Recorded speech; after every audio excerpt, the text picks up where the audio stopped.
Hi, I'm Gwen. I'm a compulsive overeater, and I just wanted to share a couple articles here. This is the second one in a series of concerning Dr. Bob and Henrietta Sieberling. So, without further ado, I will go ahead and read.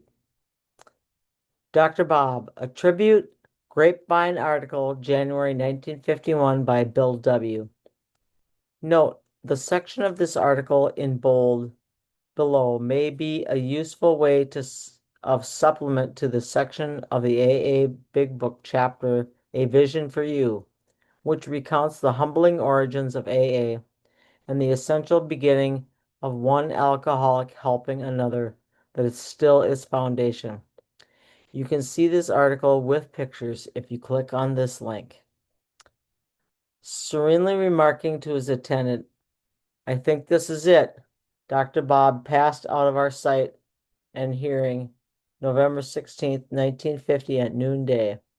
So ended the consuming melody wherein he had so well shown us how high faith can rise over grievous distress. As he had lived, so he had died, supremely aware that in his Father's house there are many mansions. In all those who knew, memory was at flood tide. But who could really say what was thought and felt by the 5,000 sick ones to whom he had personally ministered and freely gave a physician's care? Who could possibly record the reflections of his townsmen who had seen him sink almost within the grasp of oblivion, then rise to anonymous world renown? Who could express the gratitude of those tens of thousands of AA families who had so well heard of him, but had never seen him face to face? What, too, were the emotions of those nearest him as they thankfully pondered the mystery of his regeneration 15 years ago, and all its vast consequence since? Not the smallest fraction of this great benefaction could be comprehended. He could only declare, "What indeed hath God wrought?" Never would Dr. Bob have us think him a saint or superman, nor would he have us praise him or grieve his passing. He can almost be heard saying, "Seems to me you folks are making heavy going. I'm not to be taken so seriously as all that. I was only a first link in that chain of providential circumstance which is called AA. By grace and great fortune my link did not break, though my faults and failures might often have brought on that unhappy result. I was just another alcoholic trying to get along, under the grace of God. Forget me, but go you and do likewise. Securely add your own link to our chain. With God's help, forge that chain well and truly. In this manner would Dr. Bob estimate himself and counsel us. It was a Saturday in May 1935. An ill-starred business venture had brought me to Akron, where it immediately collapsed, leaving me in a precarious state of sobriety. That afternoon, I paced the lobby of the Akron's Mayflower Hotel. As I peered at the gathering crowd in the bar, I became desperately frightened of a slip. It was the first severe temptation since my New York friend had laid before me what were to become the basic principles of AA in November 1934. For the next 6 months, I had felt utterly secure in my sobriety, but now there was no security. I felt alone, helpless. In the months before, I had worked hard with other alcoholics, or rather, I had preached at them in a somewhat cocksure fashion. In my false assurance, I felt I couldn't fail, I couldn't fall. But this time it was different. Something had to be done at once. Glancing at the church directory at the far end of the lobby, I selected the name of a clergyman at random. Over the phone, I told him of my need to work with another alcoholic. Though I had no previous success with any of them, I suddenly realized how such work had kept me free from desire. The clergyman gave me a list of 10 names. Some of these people, he was sure, would refer me a case in need of help. Almost running to my room, I seized the phone, but my enthusiasm soon ebbed. Not a person in the first 9 called could or would suggest anything to meet my urgency. One uncalled name still stood at the end of my list. Henrietta Sieberling. Somehow I couldn't muster the courage to lift the phone. But after one more look at the bar downstairs, something said to me, "You'd better." To my astonishment, a warm southern voice floated in over the wire. Declaring herself no alcoholic, Henrietta nonetheless insisted she understood. Would I come to her home at once? Because she had been enabled to face and transcend other calamities, she certainly did understand mine. She was to become a vital link to those fantastic events which were presently to gather around the birth and development of our AA Society. Of all names the obliging rector had given me, she was the only one who cared enough. I would here like to record our timeless gratitude. Straightway she pictured the plight of Dr. Bob and Anne. Suiting action to her word, she called their house. As Anne answered, Henrietta described me as a sobered alcoholic from New York who, she felt sure, could help Bob. The good doctor had seemingly exhausted all medical and spiritual remedies for his condition. Then Anne replied, "What you say, Henrietta, is terribly interesting, but I'm afraid we can't do anything now. Being Mother's Day, my dear boy has just brought in a fine potted plant. The pot is on the table, but alas, Bob is on the floor. Could we try to make it tomorrow?" Henrietta instantly issued a dinner invitation for the following day. At 5 o'clock the next afternoon, Anne and Bob stood at Henrietta's door. She discreetly whisked Bob and me off to the library. His words were, "Mighty glad to meet you, Bill, but it happens I can't stay long. 5 or 10 minutes at the outside." I laughed and observed, "Guess you're pretty thirsty, aren't you?" His rejoinder was, "Well, maybe you do understand this drinking business after all." So began a talk which lasted for hours. How different my attitude was this time. My fright of getting drunk had evoked a much more becoming humility. After telling Dr. Bob my story, I explained how truly I needed him. Would he allow me to help him? I might remain sober myself. The seed that was to flower as AA began to grow toward the light.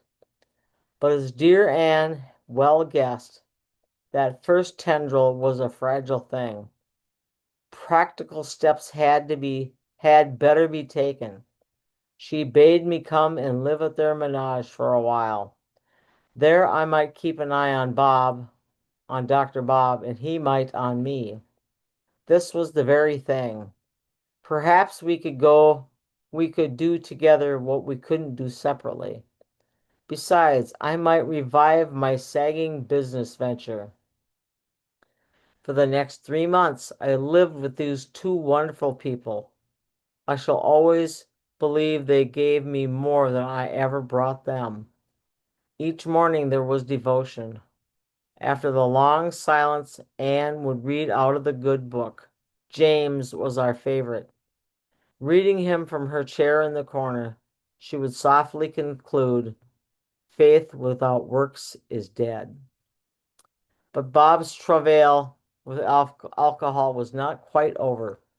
That Atlantic City medical convention had to be attended. He hadn't missed one in 20 years. Anxiously waiting, Anne and I heard nothing for 5 days. Finally, his office nurse and her husband found him early one morning at the Akron Railroad Station in some confusion and disarray, which puts it mildly. A horrible dilemma developed. Dr. Bob had to perform a critical surgical operation just 3 days hence, nor could an associate substitute for him. He simply had to do it. But how? Could we ever get him ready on time?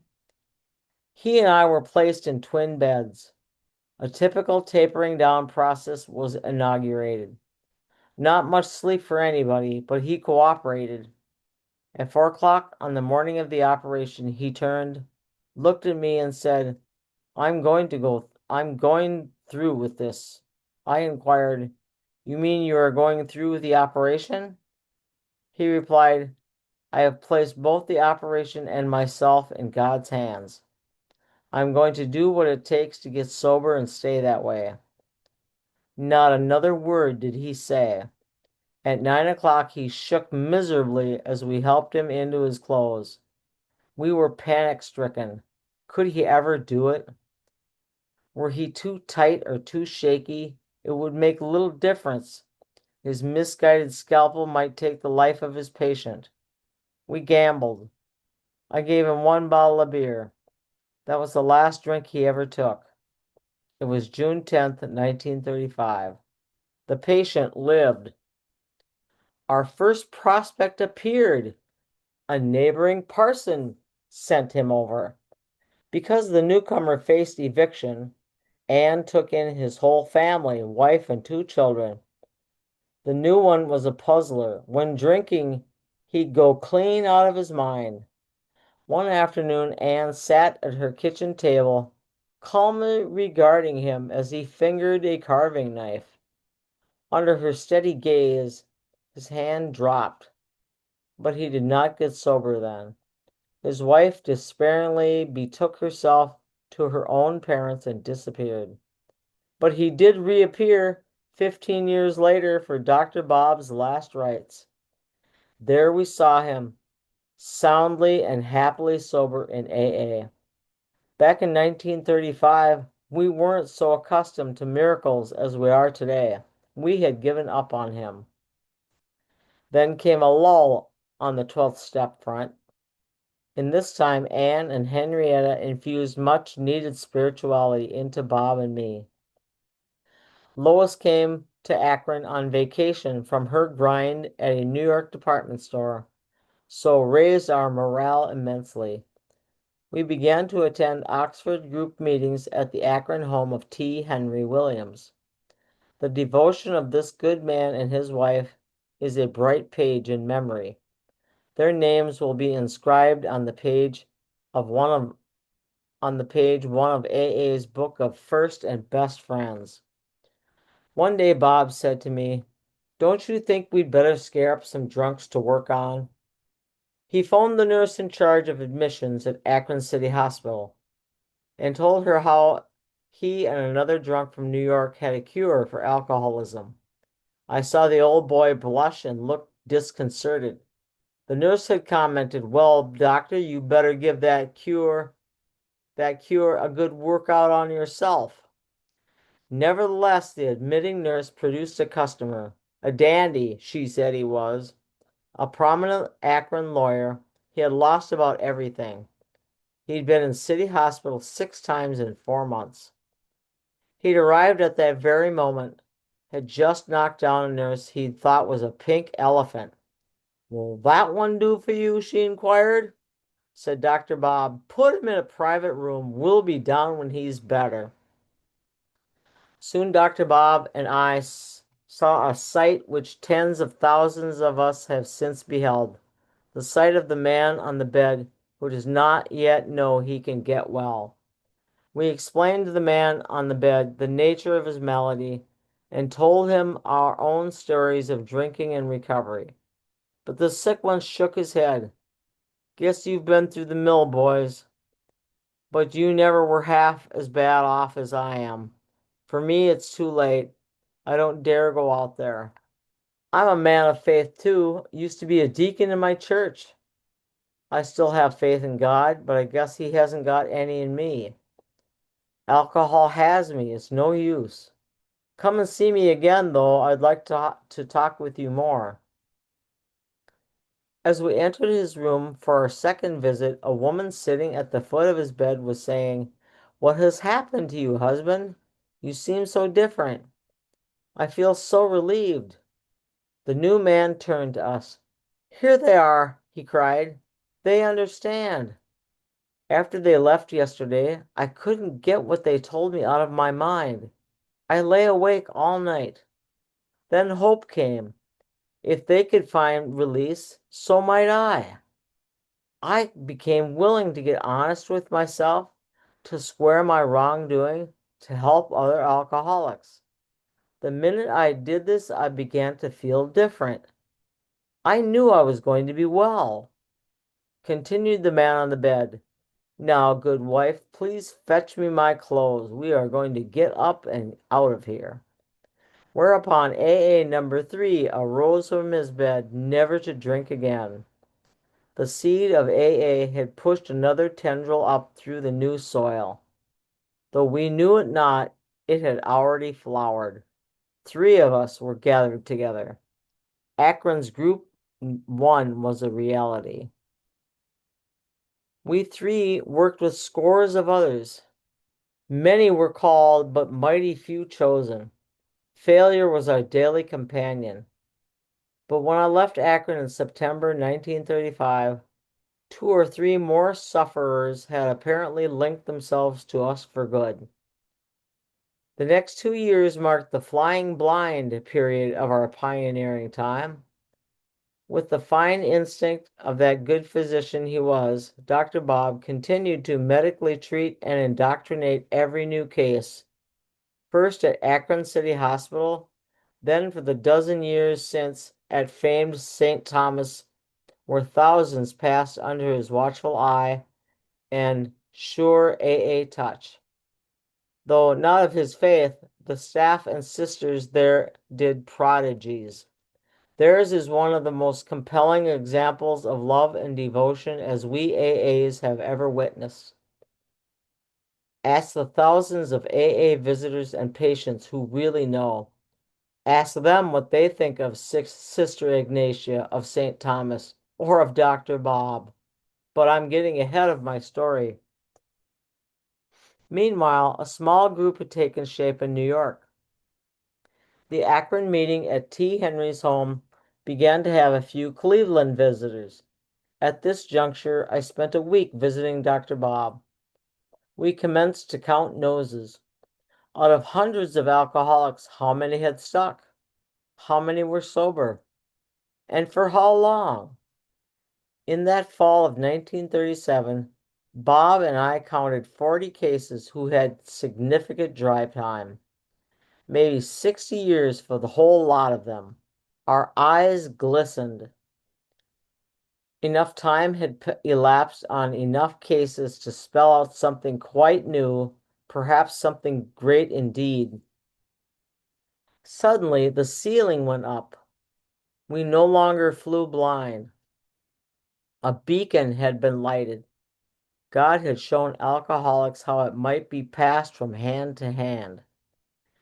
Never shall I forget that great and humbling hour of realization shared with Dr. Bob.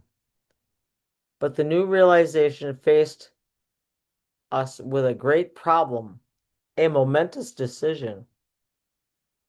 It had taken nearly 3 years to effect 40 recoveries. The United States alone probably had 1 million alcoholics. How were we to get the story to them? Wouldn't we need paid workers, hospitals of our own, lots of money? Surely we must have some sort of a textbook. Dare we crawl at a snail's pace whilst our story got garbled and mayhap thousands would die? What a poser was that! How we were spared from professionalism, wealth, and extensive property management. How we finally came up with the book Alcoholics Anonymous is a story by itself. But in this critical period, it was Dr. Bob's prudent counsel which so often restrained us from rash ventures that might have retarded us for years, perhaps ruined us for good.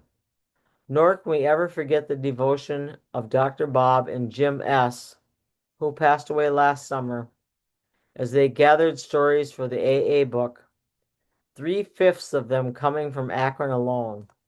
Dr. Bob's special fortitude and wisdom were prime factors in that time so much characterized by doubt and finally by grave decision. How much we may rejoice that Anne and Dr. Bob both lived to see the lamp lit at Akron, carried into every corner of the earth, that they doubtless realized millions might someday pass under the ever-widening arch whose keystone they so gallantly helped carve. Yet, being so humble as they were, I'm sure they never quite guessed what a heritage they left us, nor how beautifully their appointed task had been completed. All they needed to do was finished. It was even reserved for Dr. Bob to see AA come of age, as for the last time he spoke to 7,000 of us at Cleveland, July 1950. I saw Dr. Bob the Sunday before he died. A bare month previous, he had aided me in framing a proposal for the General Service Conference of Alcoholics Anonymous, AA's third legacy. This bequest in pamphlet form was actually at the printer's when he took his final departure the following Thursday. As his last act and desire respecting AA, this document will be sure to carry a great and special meaning for us all.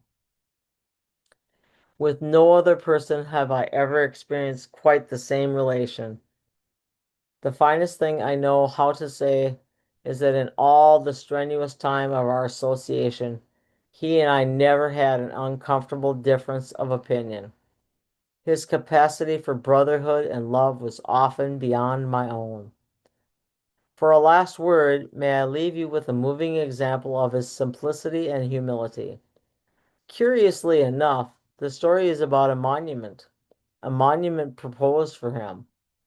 A year ago, when Anne passed away, the thought of an imposing shaft came uppermost in the minds of many. People were insistent that something be done. Hearing rumors of this, Dr. Bob promptly declared against AA's erecting for Anne and himself any tangible memorial or monument. These usual symbols of personal distinction he brushed aside in a single devastating sentence. He said, "Annie and I plan to be buried just like other folks." At the alcoholic ward in St. Thomas, his friends did, however, erect the simple plaque. It reads, "In gratitude, the friends of Dr. Bob and Ann Smith affectionately dedicate this memorial to the sisters and staff of St. Thomas Hospital. At Akron, the birthplace of Alcoholics Anonymous, St. Thomas Hospital became the first religious institution ever to open its doors to our society. May the loving devotion of those who labored here in our pioneering time be a bright and wondrous example of God's grace everlastingly set before us all." Wow, that is phenomenal.